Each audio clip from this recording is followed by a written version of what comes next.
Freakonomics Radio is sponsored by Hotels.com. Hotels.com gives you access to hundreds of thousands of hotels worldwide.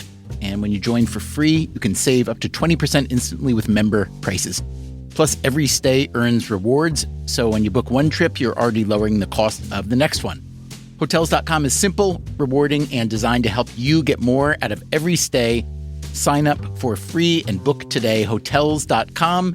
It's all in the name. Freakonomics Radio is sponsored by Amica. You know what they say, if you want to go fast, go alone. If you want to go far, go together. So go with Amica and get coverage from a mutual insurer that's built for their customers, one that looks after what's important to you together. Auto, home, life, and more, coverage that fits your unique needs. Amica helps you protect what matters most. Visit amica.com and get a quote today.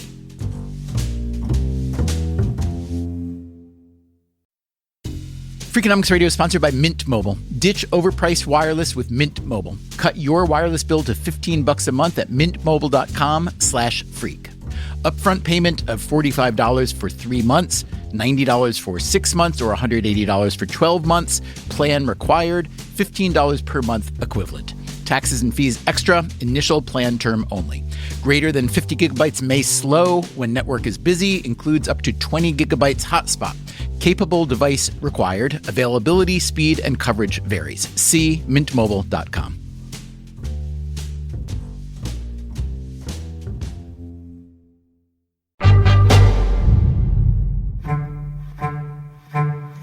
Imagine there's a big government agency that is in charge of regulating a particular industry, but is also an employer within that industry and is essentially a business partner. That would describe the Federal Aviation Administration. Is it possible for the FAA to serve all those functions, including its all-important air traffic control function? Is it possible to maintain its high safety standards with an aging infrastructure and with a funding stream that's tied to Congress? Those are some of the questions we asked on last week's episode, and this week we are back at it with part 2 and even more questions. We also wanted to hear from the humans who do the actual work of air traffic control. As you may remember from last week, the series was inspired by a recently retired controller named Kenneth Levin, who sent us an email a few months ago. We wrote back, and eventually we called him up. Yeah, it's Steven. Is that Kenneth? It is. This is Ken. Hey, Ken. Nice to meet you, Steven. Nice to meet you. Thanks for writing. Oh, man. I can't believe I'm talking to you. I love the podcast. I love what you guys do. And just can't believe we're sitting here, man. It's a thrill. I think a lot of times people just don't think about these things or are scared to think about them. But, you give us permission. All right. Now I'm blushing. But yeah, permission granted.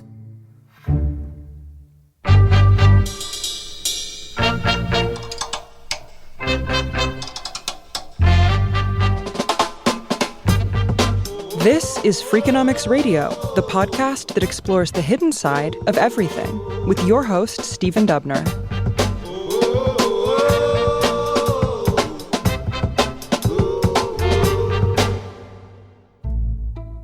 Kenneth Levin recently retired after 23 years in the air traffic control industry.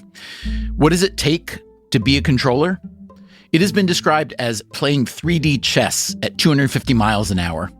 Levin came to understand this early on during his initial training. You develop the ability to scan. You hear it every minute of every day. Your trainer is sitting there going, you got to scan, you got to scan, you got to scan. So what are you scanning for? You're learning your sector. You're checking the outside to see who's coming in and what are they trying to do. Are you going to approve it to just let them come in as they are, or do you need to make a change because they're in conflict with someone else already in your sector? And then you're also scanning the inside. There's no guarantee that anything is going to transpire as you think it should. You also have to be a good communicator. The system that we have, it's full of, I give you an instruction and that pilot is going to read it back to me. I have to actually listen to what you say to make sure that what you say is what I said. Your brain is in this rush to be like, I want to move on to the next thing. But you have to take the time to make sure that everybody is doing exactly what you instructed them to do. Being a controller is a niche job in a specialized sector. So how does someone end up there? I always thought I was going to be a pilot. I was infatuated with it from my earliest memories. I just loved being around aircraft. I trained from a very early age. I was a certified pilot, just single engine. This was in Colorado? Yep. Growing up in Colorado, flying around there, had a fantastic time. I went to college, kept flying sporadically throughout college. And then when I graduated, I thought, okay, now's the time to build hours. With the idea of becoming a commercial pilot, that was the goal? Correct. So I was like looking for jobs where I could just pay the bills to fly. I applied for several jobs, one of which was working at an air traffic control center. It was not being a controller. It was just working on databases in the back rooms. I got offered that job, so I took it, and it was in the Bay Area at Oakland Center. When I came in, I thought, I'm not making much money, but it's enough to pay rent and to allow me to fly a couple days a week. Well, being in the control center, you're bumping into air traffic controllers left and right. A lot of them asked me the question, why don't you become a controller? I never really even thought about that, but I hung out with these guys and I was like, this job actually looks really cool. It's different than being a pilot. What was your impression at that point about the difference between ATCs and pilots? Both are very intense positions where they both have a lot of responsibility. As a pilot, you're in charge of your aircraft. You're making sure that all the systems on board are functioning. But as a controller, you're looking at the grand scheme of things. The thing that stuck out to me was that in ATC, you're going to be home every night. You're not traveling for work. You're there. How much pressure do you feel when you first get in the chair? It's a different kind of pressure. It's a pressure that, especially at that age, a lot of people are probably not used to. You could say, hey, we want people who like to be put in a clutch situation. We want someone who goes up to bat 2 outs and 2 strikes, and they're like, yeah, I want that spot. But younger people especially, like, have they had that experience? Do they even know? Are they even aware that they're good in the clutch? We want people who can perform under pressure, but the training will teach you how to do that. So it's not a prerequisite. I see. What is a prerequisite is the dedication, the desire to learn, the desire to become better, and the awareness that there's always room to improve. For me, there was an aspect of creativity to it that is just fascinating. I don't know about you, but I never would have thought of air traffic control as a creative activity. But, well, Ken Levin plainly knows better than I do. I asked him to explain how the whole system works. He said the first thing to know is that in most major airports, there are actually 3 different types of air traffic controllers working in 3 different types of facilities. There's the air traffic control tower you see at the airports. Then there's approach control, and finally, an air control center. Take a wedding cake and flip it upside down. A 3-tier wedding cake. That top tier that's now on the bottom, and it's the smallest, right in the middle of that is an airport. Okay. Let's say about 7 miles or something, maybe 5 miles. Every airport's a little bit different and going up a few thousand feet above ground. So that first tier encompasses the airport. They're trying to keep the runways safe and efficient. Like, one aircraft's departing, as soon as that aircraft wheels up, they'll taxi another aircraft out or allow another aircraft to land. These air traffic controllers are positioned in the towers at the airport. They interact with each pilot for just a small fraction of their flight. The second tier of the wedding cake, it expands out further. That second tier might go out 80 miles, 100 miles, and then it drops down and surrounds the tower. That segment is what's known as the approach control. That's doing this traffic from, maybe surface to 20,000 feet and still in close proximity to the airport. They're really in the transition phase. They're lining all these planes up on final. They're sequencing all these planes to get them at the right spacing, to get them efficiently into the airport in a safe manner. And then on departure, it's the same thing. The tower gets them off the runway, gets them airborne, and then switches them over to the approach control. Approach control takes them from a couple hundred feet, 1,000 feet, and they get them going on their way, pointed towards their destination, and climb them up to 19,000, 20,000 feet. And then you get to that top tier, which would be the rest of the airspace. And that's the center. The center's en route control. You're basically taking control of the planes from 20,000 feet on up, all the way up to cruise, whether that's 33,000 feet, 39, 41, however high they want to go. For most of his career, Levin worked in this last type of facility, the biggest tier of the wedding cake. This was at Oakland Center in Fremont, California. It is one of 22 en route centers in the U.S. So what does that look like? You sit down, you got a couple planes, you see 4 or 5 departures off the Bay Area flashing at you, trying to climb up to altitude. You got a couple other aircraft coming at you from Los Angeles Center. Some are going up to Seattle. Some are going to be landing at Oakland. Some are landing at San Jose. You have this picture where you're seeing something start to develop and you have an idea. You say, I'm going to unwind this whole situation by separating these aircraft and sequencing these aircraft. You have this creative design in your head. You execute that plan. You watch your thought process unfold as you see things start to transpire. You might make adjustments, you might change your plan, but you're going to be the one that brings that plan into the world and makes it real. It's very creative, it's very fast-paced, and it's always changing. What happened today is going to be different tomorrow. What happened right now is going to be different in 2 hours. The winds change, the way pilots fly is slightly different. There's never going to be the exact same thing. When do you develop those plans? In the moment? Yeah. You have 8 or 9 planes in your sector. Some are coming in, some are leaving. All of a sudden, there's a new plane coming at you from a different sector. They're asking to head into your sector, and they're in conflict with one of your aircraft. So the plan you had needs to change, right? Either you need to do something with that aircraft that's coming in, or you can change the trajectory of one of your aircraft that you have. But then you're always like, I might need to amend this to accommodate something else. Like maybe these guys coming at a certain direction you thought were going to be going 530 knots are only doing 480. You're like, wow, I expected these guys to be going 50 knots faster, and they're not. Now, why would you not know that ahead of time? Some plane could just be flying slow because they got off early and their gate's occupied at their next airport or whatever. What about weather, wind changes? Yeah, winds could change. As you sit down in the day, you see the way the planes are flying, you see the way the winds are working. So you can get a feel for like what angle is going to be the fast angle, what angle is going to be flying into the wind. So you get the grasp of those things, but there's always an anomaly. Like some aircraft is flying really slow because of the gate time or some other reason. And you might have to be a little inquisitive about why that's happening. Can you speed them up? Do they mind if you speed them up? Just so I'm clear, the pilot would be aware of some gate conflict potentially that you wouldn't. Yeah, they're in contact with their company throughout the flight, so they know what they need to do, but we don't until we ask. And so you just have multiple ways of thinking. And as you're pushing through your plan, if things aren't going as you expected them to, you're going to have to make adjustments. You're going to have to recognize that plan A is not going as expected. Now, can you force it to work? Maybe, maybe it's not that far off and it's just going to take some minor adjustments.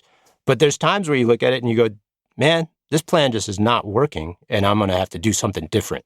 So you go into plan B or plan C. And do you tell any of your colleagues, or is this just you on your own? It could involve other people. It could just be you. Because if you're just inside your own jurisdiction, then you're good. And are you starting to stress a little bit? You think your blood pressure is rising a little bit or no? Nah. Again, this is what we're trained to do. Is there some unknown stress there in the background? There's a little bit where you're like, I'm going to have to do a little bit extra work. But this is what we do, right? You got to make sure that aircraft are at the altitude that they're supposed to be at. You got to make sure that they're flying at the speed you expect them to fly at. And if anything is happening that doesn't add up to what you expect them to do, you need to be on it. As a human, we don't spend a lot of our time thinking like controllers do in these multiple dimensions with moving pieces of the puzzle. It's a new thought process. It's a new way of using your brain. It's different. What Levin is describing here is what most of us would call multitasking. And most people are not good at multitasking. Last year, we published an episode called Multitasking Doesn't Work, So Why Do We Keep Trying? One of the people we interviewed was at the time a product manager at Slack. If you don't know Slack, it is a workplace communications platform that almost forces you to multitask. Her name is Olivia Grace. The weird thing is that earlier in her career, Grace tried to become an air traffic controller. And here's how she remembered the first round of testing. You're sat at a computer and they're like, hey, the main screen is going to show you simple math. And they made it clear that there's going to be multiple tasks. So they're not just judging you on the speed at which you do simple maths. They're judging you on the speed and accuracy with which you do simple maths, whilst also judging you on the speed and accuracy with which you do other tasks. You start with 2 + 2 is 4, 3 × 3 is 9. Yeah, I'm doing it. It was going great. And then they're like, okay, every time this light is red, push the other button. You're like, okay, 2 + 2 is 4, light is red, push the button. 2 + 2 is 4, light is red, push the button. And then they're like, okay, the last one, and this is the most important one, is there's a third area of the screen where 2 dots are going to fly across a square. The 2 dots are effectively planes. If they are going to collide, push the button. If they are not going to collide, do not push the button. If you get it wrong and they do collide, very bad, very bad. Another guest in that episode was a research psychologist named David Strayer, who has done a lot of multitasking experiments. He has abundant evidence that most people are bad at multitasking. In fact, he says we're not actually multitasking even when we think we are. What we're really doing is switching our attention between task 1 and task 2 and task 1 and task 2. When you're doing task 1, you're not paying attention to task 2, and there's a switch cost involved in switching the mental architecture from one task to the next. But Strayer, during his years of research, found that a select few people really are what he calls supertaskers. We didn't believe they existed early on. When we found the very first supertasker, I thought there must be something wrong. We must have actually miscoded the data. And how rare are these supertaskers? When I tell people about the supertasker research, I begin by saying, in a classroom of, say, 100, how many of you think you're good at multitasking? How many of you think you're a supertasker? Maybe half the class raises their hand. Then when we actually test them, only about 2.5% are in that category. So, does an air traffic controller like Kenneth Levin necessarily lie on the supertasker end of the spectrum? I asked David Strayer if he had any data. He said he has never directly tested air traffic controllers, but he said, given the extensive selection, training, and washout that air traffic controllers go through, I would be surprised if the frequency of supertaskers isn't much higher than the base rate in the general population of around 2.5%. The reality is that a controller does have to seamlessly juggle dozens of variables with lives on the line. Levin says this ability goes back to the training process. A lot of people have no idea what goes on to train an air traffic controller. They think you go to this facility in Oklahoma for 3 months, you get out, next thing you know, you're just talking to planes. That's not the case at all. The training could take anywhere from 3 to 5 years. You train at the academy for several months. When you graduate from the academy, you get sent to a local facility. You're going to train there in a classroom for another several months. And then they're finally going to send you down to the floor where you'll do on-the-job training, where a seasoned veteran is sitting behind you, coaching you through how to do it and letting you get your feet wet and make mistakes. Did you love it the minute you started really working toward becoming an air traffic controller? Absolutely not. To the young people out there who are thinking about becoming controllers, I want to tell you something. It is an amazing job. You work with some of the finest people. The teamwork is amazing. But the first couple years of training and learning to think like a controller and then learning to not apply that kind of thought process to the rest of your life, it's very difficult. You don't want to be bossing around your family and friends, you're saying? Yeah. Make sure to keep your marriage intact. Your family, I think they probably have it harder than you do as a controller in training. How much of that is intentional as a weeding out process? Like what ratio of trainees get through eventually? No, don't take this the wrong way. It's a huge challenge, but a lot of people are up for the challenge. All those challenges that you face become some of your most memorable moments. It turns out that roughly a quarter of the trainees who enter the FAA Academy in Oklahoma don't make it through the program. Even for the ones who do graduate, about 20% of them won't get certified as a controller at the first facility they're sent to. At Oakland Center, where Levin spent most of his career, the failure rate for first-time hires is 45%. This is all another way of saying that it is a challenging job, which makes it hard to fill staffing shortages. We talked a bit about these shortages in last week's episode. The U.S. has around 14,000 air traffic controllers right now. Some estimates show that is about 3,000 short of what's needed.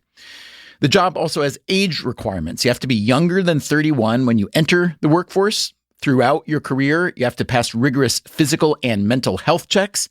And at age 56, there is mandatory retirement. Ken Levin is 50. So I retired just a couple months ago. The last day of March was my last day in my career. I retired because it worked for me. Every controller knows that the end of the road is 56. When you turn 56, you're going to be done. My first thought, Ken, was that, well, we're talking about raising retirement age everywhere else, especially for Social Security benefits. Why not for ATCs, especially when there's been a shortage? What is it about the job that past 56 is going to make it very hard to do? Air traffic controllers, the job that they are doing day in and day out, the attention to detail, the stress, the cognitive abilities that are required to make these things happen in a safe and efficient manner. There's a select few people out there who can go well past the norm. Everybody's unique. Everybody's physiology and cognitive abilities are different, and the way they work is different. But for me, that time between my mid-30s to young 40s, it was the sweet spot. There will be months on end where you are just crushing it. You can just see things further out. You can see the way the winds are working, how the planes are moving, and it's easy to make good calls. But all of a sudden, who knows what happens, but something transpires. You get in a slump? Yeah, and you're not hot anymore. It's like you were batting 1,000, and now all of a sudden you're like just slow. You go through these moments throughout your career where you have to muddle through and you have to do what it takes. There's times when you're going to add a little extra protection in. You're saying, hey, I'm not having the best day. I might use a little more space than I would on my normal day just because I might not make the best call here.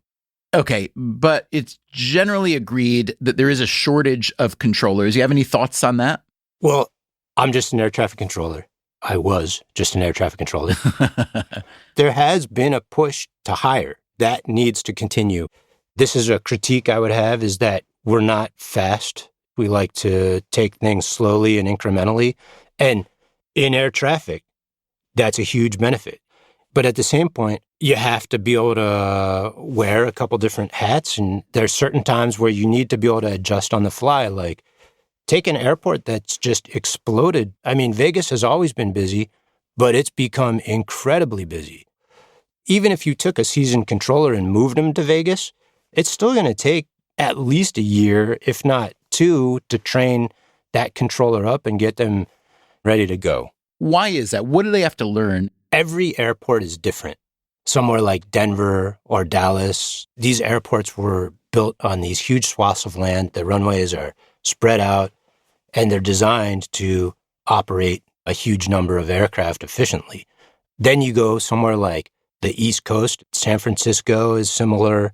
A lot of these older airports were designed a long time ago, and they don't have the space to spread these runways out. So you have intersecting runways, you have crossing paths, and then there's geography. Some have mountains in the way, some have other airports in the vicinity. You're not speaking a different language, but maybe it's like you're speaking a different dialect. The core is the same. You're using the same rules, you're using the same principles, but the angles, the spacing between aircraft is different. You're going to have to learn all those delicate balances. What about your tools and technology, Ken? I mean, we've all seen the pictures by now, a little desk fan cooling an old radar system, paper flight strips, radios that aren't working.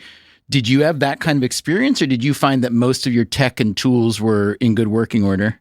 A huge part of the reason that I wanted to come on the show, Stephen, was I hear this stuff out in public. I hear people talking about air traffic on the news or on some other podcast. Some inferior podcast, you meant to say.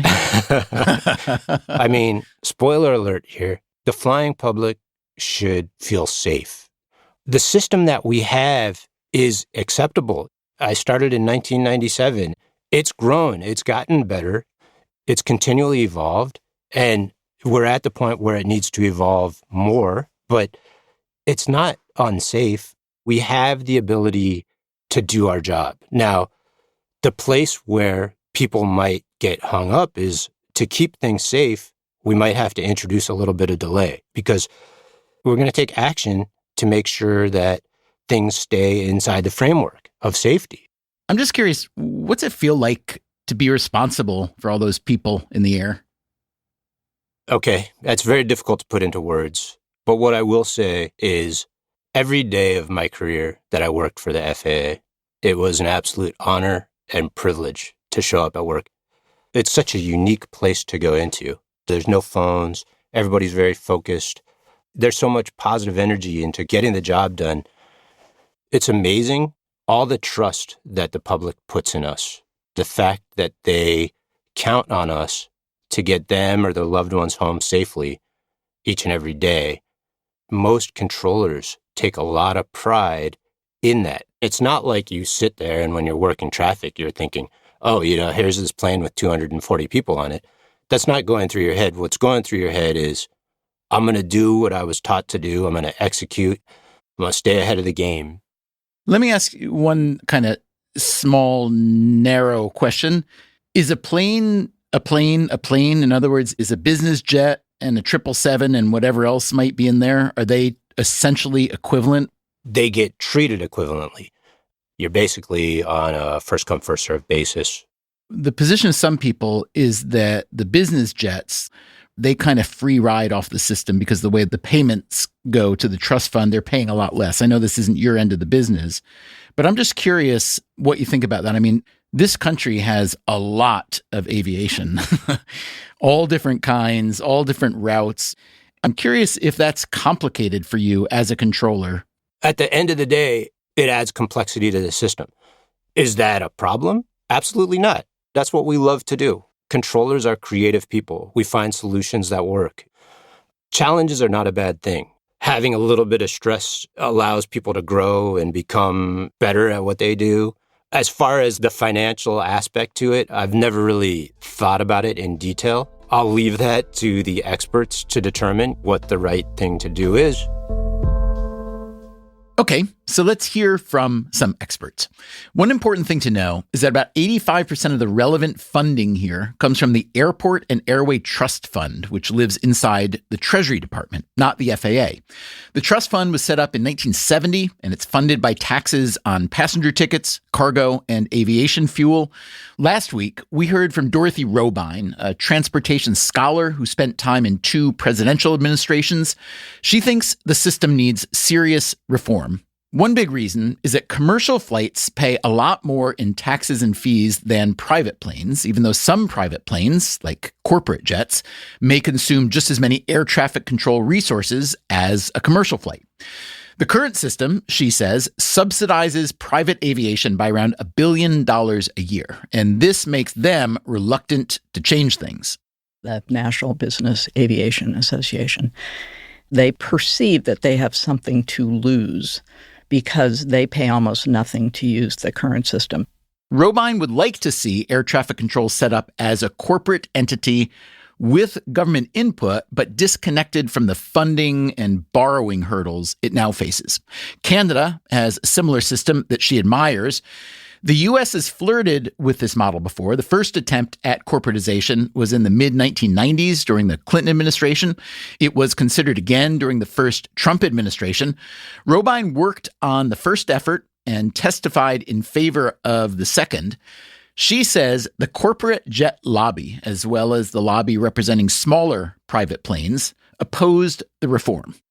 Their standard argument is that size matters, that yes, you can do this in Canada where it's a small, fairly straightforward, simple aviation system. But in the United States, where it's really big and complicated, you need government to run it. That's kind of the reverse of what I would argue, but that's the standard argument. Robine said we should speak with one of the groups that she thinks has been stalling reform, so we made that call. Ed Bolin. I'm the president and CEO of the National Business Aviation Association. And the National Business Aviation Association does what exactly?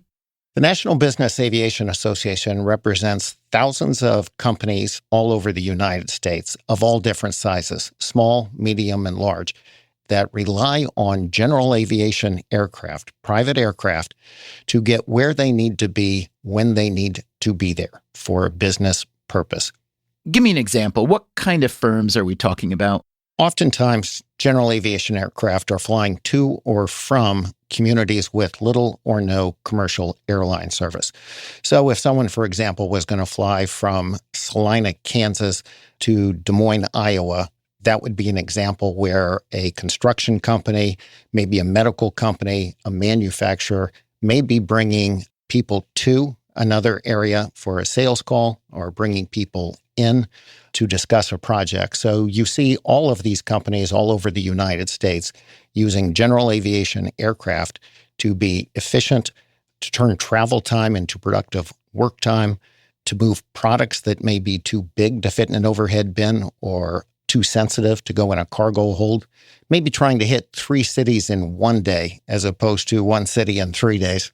Now, you didn't happen to choose Kansas as a starting point because you're from Kansas, did you? I might have. When a lot of people, and I would probably raise my hand here myself, see the name of your organization, the National Business Aviation Association, I might think not so much of those small businesses, the physicians, construction firms, and so on. I might think of just corporate jets. How much of your membership is comprised of corporate jets, and how do you define a corporate jet, et cetera? 85% of the business aviation companies in the United States are small and mid-sized companies. But there are Fortune 500 companies, for example, that are relying on general aviation aircraft, a business aircraft, to get where they need to be safely, securely, flexibly. And so a number of the best companies, whether you look at that as earnings per share, most admired brands, best places to work, through the years, companies that utilize and leverage business aviation outperform those companies that do not. Can you help me draw that pie a little bit? What share of all flights, let's say, or maybe revenue contributing to the trust fund are coming from the business travel or the corporate travel? Contributions from all general aviation aircraft are contributing to the Airport and Airways Trust Fund. They do it through a fuel tax. There are 2 different primary types of general aviation aircraft. Those that are powered by piston engines, they use what is known as avgas. And then there are turbine-powered aircraft, and that includes turboprops and turbojets. They burn jet fuel, and there is a different, higher fuel tax associated with those operations. How would you describe the role of ATC and the role of the FAA for general aviation versus commercial aviation? Is it a similar relationship or is it quite different? Most pilots begin in general aviation. Most maintenance technicians begin in general aviation. Most controllers begin at some of the less capacity-constrained airports. Safety technology, sustainability technology is also incubated in general aviation. Composite technologies have come from general aviation aircraft. Winglets came from general aviation aircraft. GPS was adopted early by the general aviation community. It's both the foundation of aviation and it is a technology incubator that often proves its way into the commercial airline service. Critics say that business travel, corporate jets, contribute just 2% or so of the FAA's trust fund revenue, while they make up around 16% of flights. And then they'll say, well, to an air traffic controller, a flight is a flight is a flight, whether it's carrying, 5 people or 300 people. What's your response to that? What we have found is when the issue has come up, bipartisan majorities in the House and Senate have rejected that. They recognize that the costs inherent in the system are driven by the commercial airlines. The idea that we're all equal with every movement ignores the fact that certain groups drive in more cost. The hub and spoke system is what drives the cost in our air transportation system. So it would be a little bit like saying, well, everybody went out to dinner. One person had an appetizer, a salad, they got dessert, a couple of sides. I had a salad and everybody wants to, hey, let's pay the same thing. It's just dinner. Coming up after the break, how legitimate is Ed Boland's check-splitting claim? There's been lots of work over the years which have discussed whether or not they pay their fair share. I'm Stephen Dubner. This is Freakonomics Radio. By the way, we will soon be celebrating the 20th anniversary of our book Freakonomics and the 15th anniversary of Freakonomics Radio, which means I will be doing a few live events. If you are interested, go to freakonomics.com/live shows. Maybe I will see you there. We'll be right back.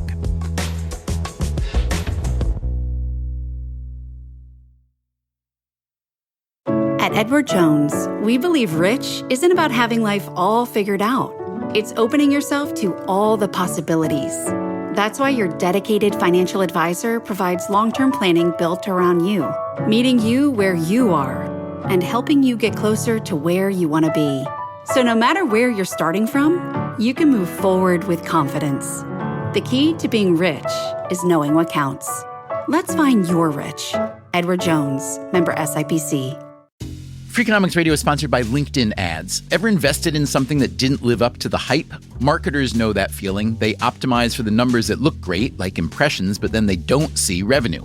LinkedIn has a word for that: bull spend. Instead, you can get the highest ROAS of major ad networks with LinkedIn. Cut the bull spend, advertise on LinkedIn. Spend $250 and get a $250 credit. Go to linkedin.com/Freakonomics. Terms apply.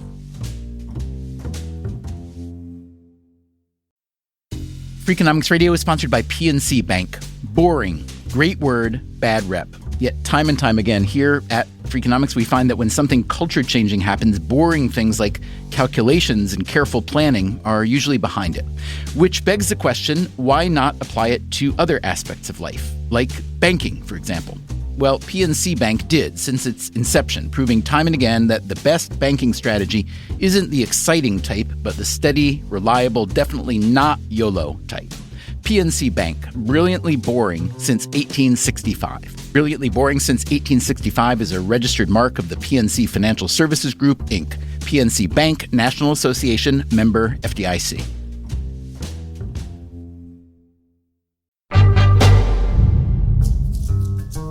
John Strong is an economist in the business school at William & Mary. He has been studying the airline industry for a few decades now, and he has a good grip on the sometimes uneasy alliance between the commercial airline industry and what is called general aviation.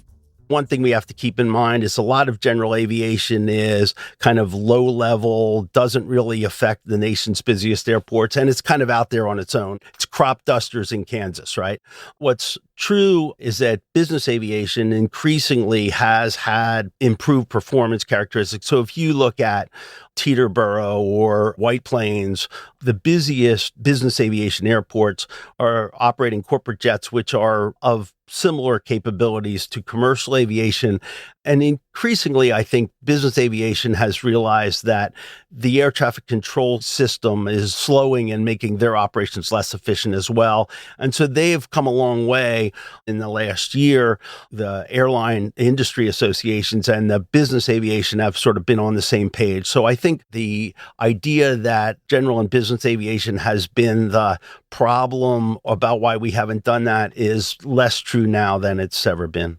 Yeah, because they understand that if they don't contribute to the system will continue to deteriorate, and they're sharing the system.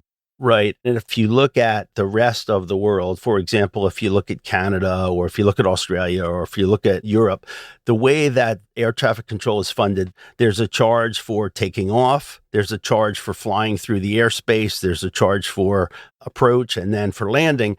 And those charges go to the airlines, to the general aviation aircraft or to the business aircraft. And it's based on the activities that you used in the system. So it is actually closer to a true user fee system. Are you saying that I get charged the same if I'm landing a Cessna as I am a 747? No, the formulas are generally based on size and weight and the time in the system, like flying through the airspace. So a 747 is going to pay more than a 737, will pay more than a Cessna 172.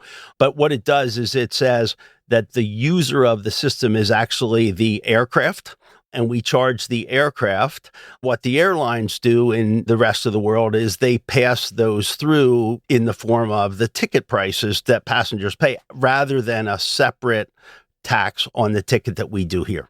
Do you like that specific a la carte charging system? I think that the system in the rest of the world is much more of a direct user fee. The idea of charging ticket taxes or cargo waybill taxes is really an indirect sort of secondary system. It doesn't really reflect the true cost of using the system in the same way. This brings us back to the argument made by Dorothy Robine and others that the FAA should be reorganized, removed at least in part from its government home. I went back to Ed Bolin of the National Business Aviation Association to try to understand his objections to this idea. Ed, there's been ongoing debate for years about different models for ATC governance, keeping it within the FAA versus corporatization or privatization like many other countries have done. Tell me why you feel corporatization is not the right way to do that. Why is it better to keep ATC within FAA? Well, let's just look at some of the other countries. You'll see a couple of things, including airlines attacking some of the ATC providers for mismanagement.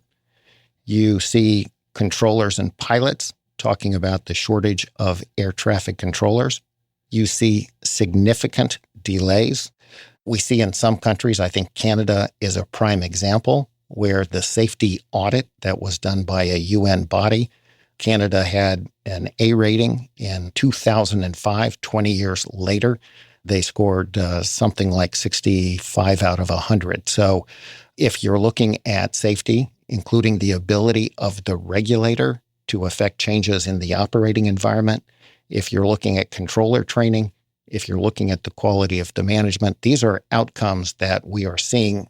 The studies have shown that they're not able to invest in times of an economic crisis, so they don't have the resiliency. There's no other country in the world that has as many diverse aircraft in operations as the United States, and there's no country in the world that has a safer system. Yeah, I got to tell you, Stephen, I don't know that there is a quote-unquote villain in a system like this. That is Polly Trottenberg. During the Biden administration, she was the number 2 official at the Department of Transportation, including a brief stint as acting administrator of the FAA. There are a lot of different players, a lot of different political pressures. The infrastructure that you don't see every day that isn't fun and sexy, we tend politically to underinvest in it. Nobody ever wants to pay more. That's sort of the human condition.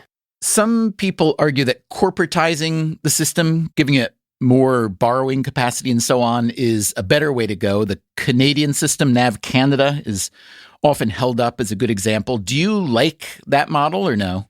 There's been a lot written over the years about how NAV Canada does things better. Now, NAV Canada is struggling with some of the things that we are too, including not so easy to keep staffed up on air traffic controllers. There's a lot of different models around there, and I think in any given moment you can point to one and say it's doing better or it's not doing better. But I think for us right now in the U.S. context, I'm not for doing big disruptive things, and that seems to be a pretty broad consensus on both sides of the aisle in the aviation stakeholder world as well. So you're not advocating for any kind of teardown. You're advocating for what sounds like smart, targeted reform. Am I paraphrasing you essentially correctly? I think that's correct. In American politics, and we're watching this play out a little bit, big teardowns don't always produce good results.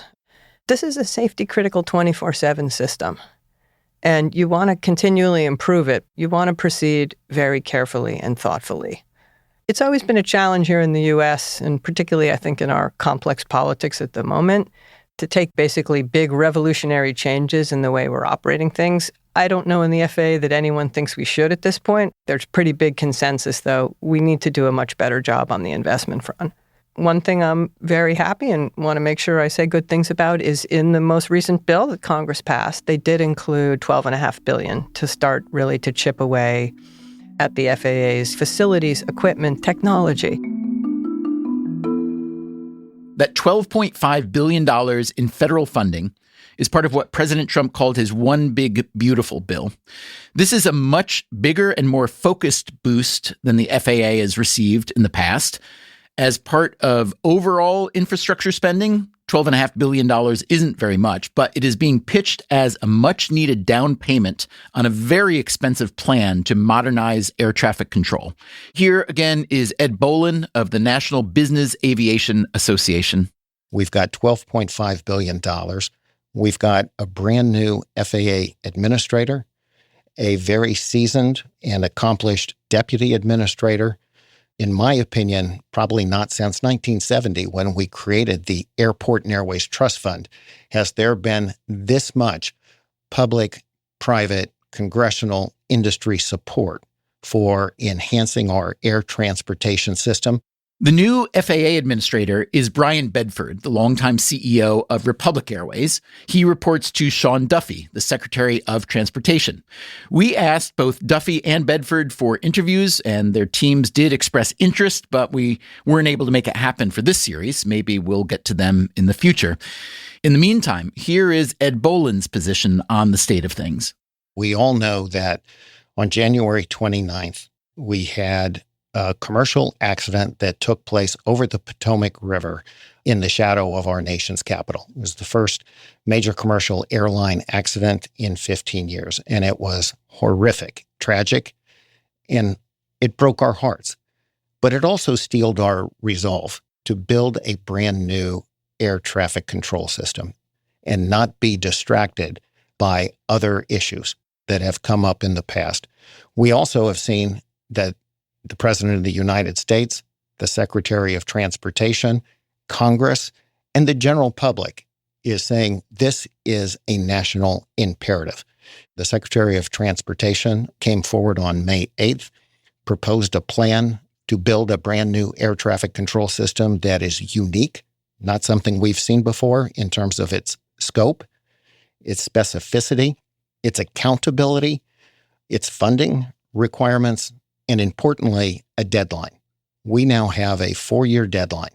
When I look at the plan, let me run past you some of what look to be the key components. The first one I see is replacing antiquated telecommunications with new fiber, wireless, and satellite technologies at over 4,600 sites, including 25,000 new radios and 475 new voice switches. So how antiquated is the system, and how systemic, how widespread will the upgrade be?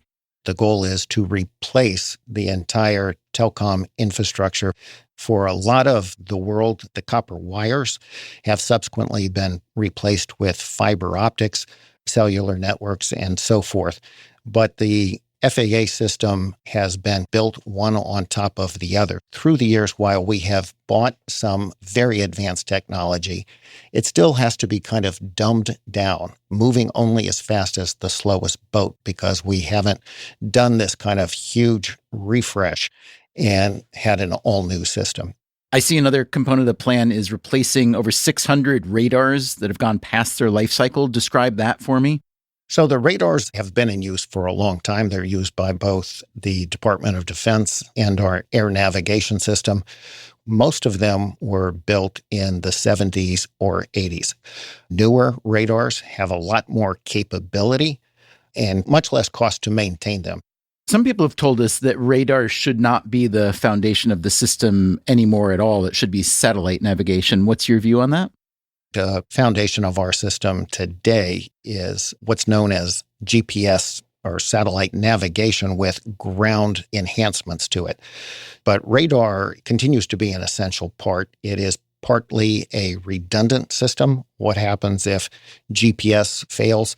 It is also used by the military, so there will always be some type of minimal system, a reduced level of radar, but we have to keep radar. Another part of the new plan is building 6 new air traffic control centers for the first time since the 1960s. Where will those new control centers be? Why are they needed? When we talk about a brand new air traffic control system, we're talking about people, we're talking about facilities, and we're talking about equipment. When we get to facilities, we're talking about buildings that were built in the 1960s, the 1970s. And so, as you can expect from older buildings, they're not designed for modern communications. They're not designed for some of the realities that we have. In some cases, there are leaky roofs. In some cases, that's not enough room for large-scale cooling systems. Moving from analog to digital in every aspect of air transportation is going to open up a lot of opportunities, but we've got to have the people and we have to have the facilities to support that equipment and that technology. As I've heard it described in the past, a lot of the regulators, if not the commercial airlines themselves, have seen your organization as an opponent to the kind of reform they want. But that now, especially now that this new $12.5 billion has been made available for a new air traffic control system, I'm told that your group and the commercial airliners and the regulators are more on the same page. Is that an accurate characterization? I don't think there's been any question for many, many years that everybody in the air transportation system wants the U.S. to have the largest, the safest, the most efficient air transportation system in the world with the most diverse aircraft and aircraft operations. That has never been the issue. The question has been, how best do we get there? At times, commercial airlines, business aviation, a lot of business organizations, some conservative think tanks, a lot of small town mayors and city council people have been very concerned about effectively giving the system to a group of unelected officials and creating kind of a monopoly. What we have seen since January 29th is a unified aviation industry. Airlines, labor, business aviation, all of general aviation. We've all united in a coalition known as Modern Skies. There's a unanimity of purpose and resolve. We've got a deadline, we've got the leadership, and we've got the first kickstart of money. The entire U.S. aerospace industry generates about $1.25 trillion in economic activity, which represents 5% of GDP.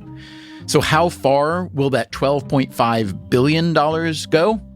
That's coming up after the break. I'm Stephen Dubner, and this is Freakonomics Radio.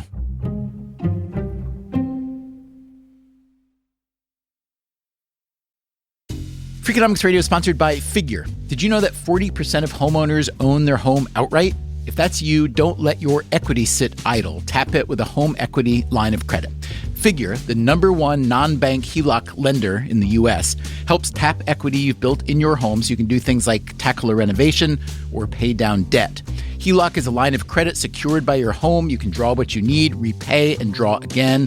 Figure offers a 100% online application. Get approved in 5 minutes and funding in as few as 5 days. It's faster than a bank loan and cheaper than a personal loan. Check your rate today without impacting your credit at figure.com/Freakonomics. This post is sponsored by Figure, NMLS ID 1717824. Figure is an equal housing lender. For more information about their licensing, visit nmlsconsumeraccess.org. Figure's HELOC is subject to credit approval and terms apply. Freakonomics Radio is sponsored by Zip System. Zip System building enclosures are designed as one integrated roof and wall system that makes it faster and easier to create a tight, dry building enclosure. Instead of a mix and match approach, all components work together as one system, eliminating the need for house wrap and felt. Because they keep your build protected against weather starting from day one, that means fewer steps and less opportunities for delays. Explore their family of products and learn more at zipsystem.com. Freakonomics Radio is sponsored by Dell Technologies. When you're at work, you never know when you'll be interrupted. But with the Dell Pro powered by Intel Core Ultra with vPro, no matter what distracts you, your laptop won't. It's battery optimized for the way you work with built-in intelligence that quiets distractions when you need to focus. Your laptop will help keep you locked in even when it's bring your dog to work day. Built for those who stay in the flow, the Dell Pro, built for you. Dell.com/Dell-Pro.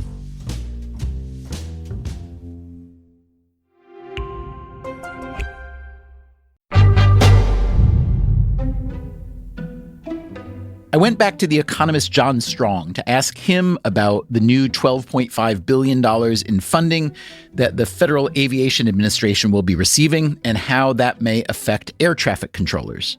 The controller's job is a job that it's always been stressful. It will continue to be stressful. We have to make sure that we manage the operating environment for the team as best we can. Strong recently co-authored a report for the National Academies of Sciences called The Air Traffic Controller Workforce Imperative. The $12.5 billion that's in the bill is really useful because it provides incremental funds for capital investment, especially in some of the older centers and in the equipment. It's a down payment toward important modernization of the facilities and equipment. It's a down payment on things that we should be doing, but it's only a down payment. It has identified some key problems. It's put resources to them, but we have to continue to do that. This is an important first step, but it only gets us maybe a third of the way there, and it's probably over a 10-year period. I also went back to Polly Trottenberg, the former Department of Transportation official who was briefly acting head of the FAA. It's one thing to be handed a big sum of money. You have to be ready to spend it. You need the people in place who know what they're doing. Some of these systems are the most technologically advanced systems in the world.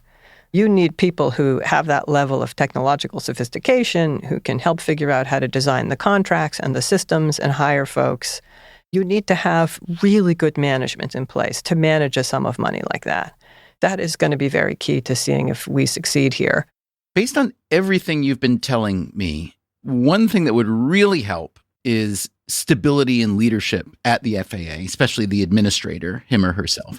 When I look at the record, in the past 20 years, there have been 11 FAA administrators, including yourself as an acting commissioner. And this is a position that's supposed to have 5-year terms. So A, how does this massively high turnover happen? And B, how does this massively high turnover contribute to the problems?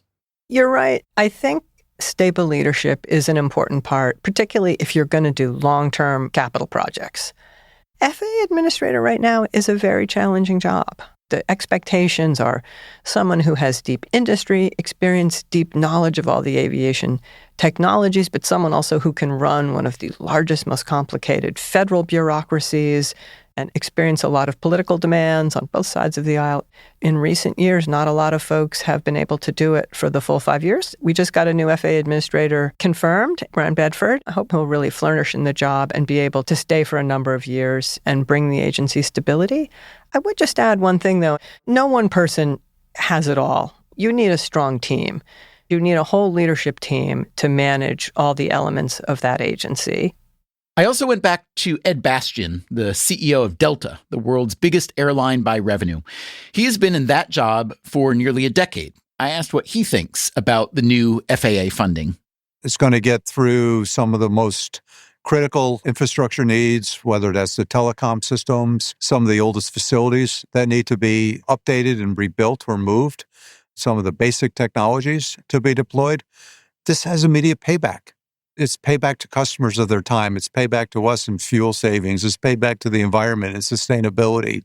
It's allowing more flying to occur, which will help keep prices lower with the more supply you allocate to a market.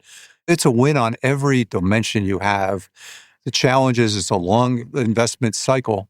I know the government would like to do it in 3 or 4 years, and that would be great. The reality is it's probably going to take closer to 5 to 10 years to get everything where you need it to be. The amount of attention you bring a 10-year project to D.C. and get people to rally support in Congress, it's hard. Let's take a step back, though, and go to how the FAA has historically been funded. It seems as though the U.S. is one of the very few wealthy countries where air traffic control and aviation oversight are purely governmental, right? There's various forms, but yeah, I think we're certainly the example of where it doesn't work. We pay currently as an airline industry a significant amount into the trust fund or the FAA user charges, airport infrastructure, and customer service charges. The tax on an airline ticket averages over 20%. That's more than tobacco. That's more than alcohol. That's more than buying a gun. It's not that question that we're not paying in for the operating cost. The question comes back to what's the government going to do to raise the capital? Because there's a capital cost to rebuild the system. Hopefully this process will work, but historically we've looked at privatization as being a good use of capital where you would separate, bifurcate the actual funding and the capital allocation from the governance process in terms of the actual management of the FAA. So let's say we were talking 5 years from now, Ed, and there had been significant reform in the FAA, especially with air traffic control. What would you say would have been the specific improvements that were made? I'd say the reliability and the quality of the communication infrastructure between the towers and our individuals managing flight, our pilots in the cockpit. Those technologies, that communication technology will be secure and it will be reliable. The fact that you'd be able to then hire and recruit individuals into those roles would be better. I think you would have the ability to probably start seeing some tangible reductions in flying time. That's only going to be good for all parties concerned. I think we all agree, including the FAA, and I think including the leaders in DC, that that's a start. But it's going to take a considerable amount of additional funding to get us to where we need to be. Now, that said, $12 billion is more than the FAA has been allocated in years. So let's get it going. Throwing money into modernization, this bill with billions of dollars being added to the system, I think it's fantastic. And that, again, is the recently retired air traffic controller, Kenneth Levin. We always need to evolve. We've got facilities that are degrading, equipment that's degrading, and it needs to be modernized, so we need to put money at it. What bothers me is when we talk about these things, people will say, hey, this system's not working. It might not be working as it was expected to, but controllers know how to work with that. Is the passenger going to feel it in the delay and not getting home on time? Sure, but they're going to get home safely.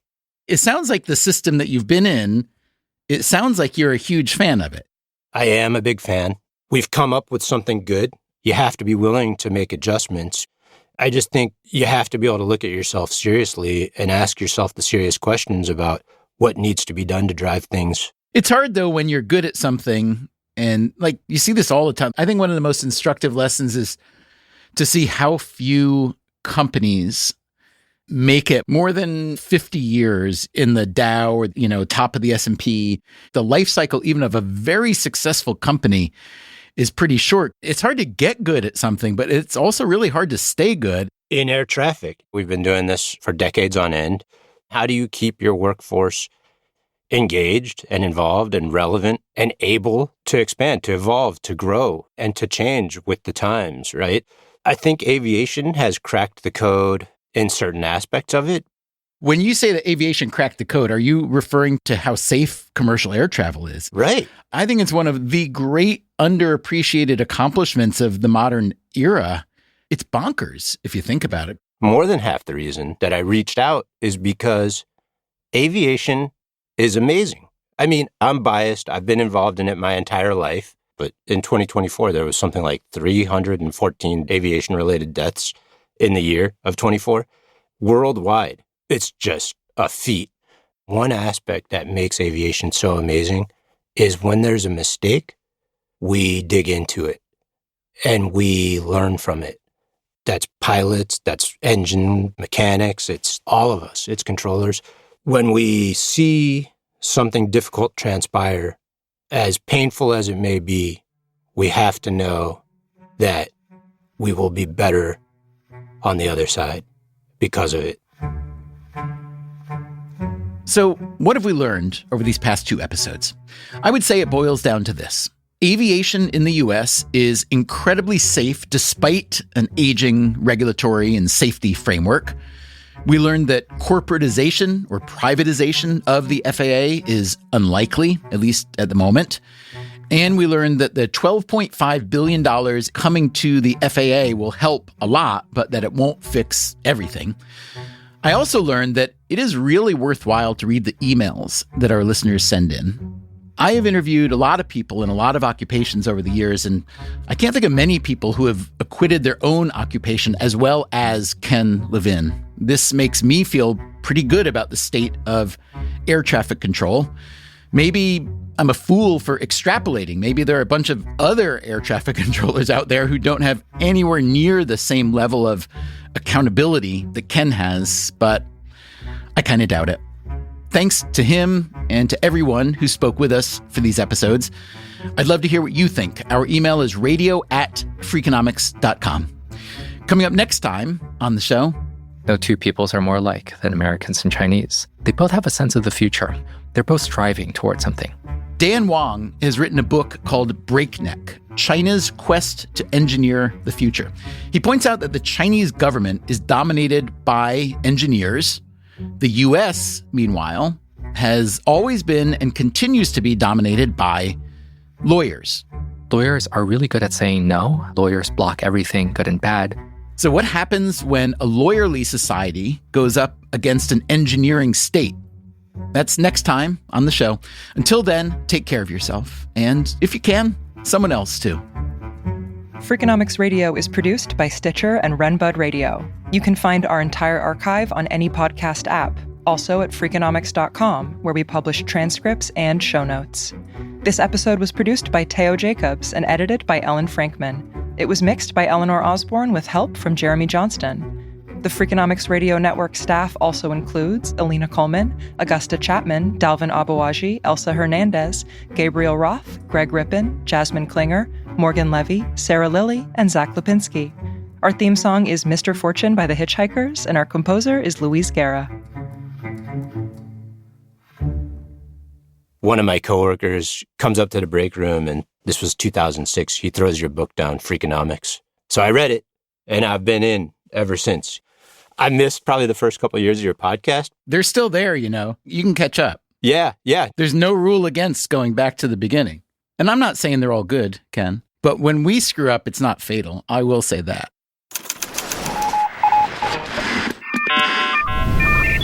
The Freakonomics Radio Network, the hidden side of everything. Stitcher.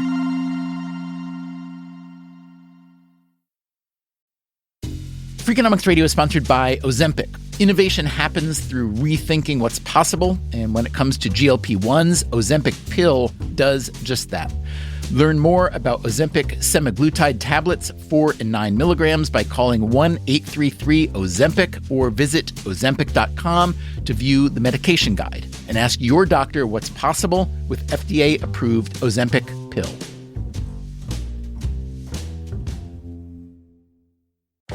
Welcome back to Should I Get It Delivered? Contestant, you're out of food and your meds, but are too tired to get up. Do you A, pout, B, beg your roommate, or C, get Walmart to deliver it all same day? Same day? Who knew? Gonna go with C, Walmart. That is correct. Walmart offers same-day delivery for prescriptions, groceries, and more. I love not leaving my couch. Walmart. Who knew? Subject to availability, restrictions, medication exclusions, and fees apply. Hey there, I'm Stephen Dubner, host of Freakonomics Radio. If you love the podcasts in the Freakonomics Radio Network, I want to tell you about a way you can get even more from us. To hear our shows without ads and get exclusive access to Freakonomics Radio bonus episodes, please subscribe to SiriusXM Podcasts Plus on Apple Podcasts or sign up at SiriusXM.com/podcasts plus. Start a free trial today.